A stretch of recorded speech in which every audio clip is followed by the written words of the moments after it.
চায়নার কর্মকাণ্ড দেখে যেটা মনে হচ্ছে চাইনিজরা যেন অপেক্ষা করছিল কবে ডোনাল্ড ট্রাম্প রাষ্ট্রপতি হবে এবং কবে ডোনাল্ড ট্রাম্প ওদের ওপরে এই হিউজ ট্যারিফটা চাপাবে। কারণ চাইনিজদের ওপরে হিউজ ট্যারিফটা জাস্ট চাপানো হয়েছে, তার ঠিক পরেই চাইনিজরা যে স্টেপটা নিয়েছে সেটা অভূতপূর্ব, মানে এরকম কল্পনাও করা যায় না। ইউরোপ এবং আমেরিকায় চাইনিজ প্রোডাক্টগুলোই ব্র্যান্ড পাল্টিয়ে কিন্তু হিউজ দামে বিক্রি হয়।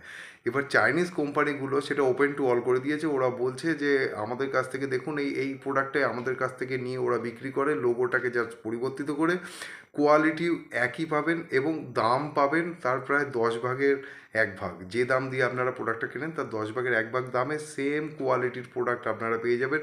সরাসরি আমাদেরকে অর্ডার দিন। তাহলে কি হচ্ছে, এরা যে ট্যারিফটা, আমেরিকা যে ট্যারিফটা চাইনিজের ওপরে লাগিয়েছিল, দেখা যাচ্ছে সেই ট্যারিফের জন্য উল্টে ক্ষতি আমেরিকারই হলো। আমেরিকার যে অর্থ ব্যবস্থা একটা সমস্যা তৈরি হয়েছে সেটা তো চার্ট দেখেই বোঝা যাচ্ছিল।